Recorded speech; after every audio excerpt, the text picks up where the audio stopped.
So ఇక్కడ ఏంటి అంటే ఒకటే ఒక థాట్ ప్రాసెస్ ఉండే ఏంటి అంటే సో అది చాలా రియల్‌గా ఆడియన్స్ అక్కడ నిల్చొని చూస్తున్న ఫీలింగే ఉండాలి. ఎక్కడ సినిమాటిక్ దాన్ని షార్ట్స్ వైస్ వాటి వైస్ కొంచెం ఎక్కడ గ్లోరిఫై గాని లేదంటే అట్లా చేయకూడదని ఒక థాట్ అయితే ఉండే అనమాట బేసిక్‌గా. మోర్ ఆఫ్ రియలిస్టిక్‌గా ఉండాలి. చాలా రియలిస్టిక్‌గా.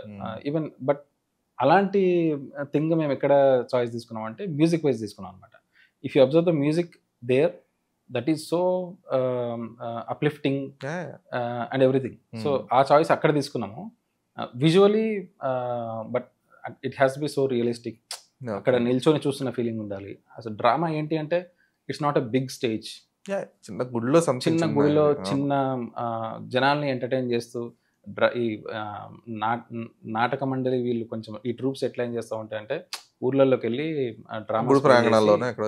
గుడుల్లో కానీ చిన్న చిన్న స్టేజెస్ ఉంటే వాటి మీద ప్లే చేసి వెళ్తూ ఉంటారు. లేదంటే వాళ్ళు సెల్ఫ్ ఒక స్టేజ్ చిన్న అరుగుల మీద కూడా చేస్తూ ఉంటారు. సో అలాంటి సెటప్ని అలాంటి వాటిని రియలిస్టిక్గా షూట్ చేస్తేనే దట్ విల్ బి ఫైన్ అనే ఒక అంటే డిఫరెంట్ కైండ్ ఆఫ్ అప్రోచ్ అంతే. That's it. సో దాన్ని ఆడియన్స్కి కావాల్సినట్టు మ్యూజిక్ త్రూ దాన్ని అప్లిఫ్ట్ చేసాం బేసిక్గా. ఆయన డ్రామాని కానీ ఆయన ఆపోజిట్ క్యారెక్టర్ రియాక్షన్స్ కానీ ఎవ్రీథింగ్ అప్లిఫ్ట్ చేసాము. సో ఓవరాల్ సినిమాకు ఇచ్చిన visual treatment or visual language ప్రతి చోట మెయింటైన్ చేసాం అన్నమాట. So that is a beauty. చాలామంది దాన్ని చాలా అలాంటి విజువల్ ట్రీట్మెంట్ని they are just encouraging and కొత్తగా తీయాలి ఇట్లా films visual treatments and everything ఇవ్వాలి.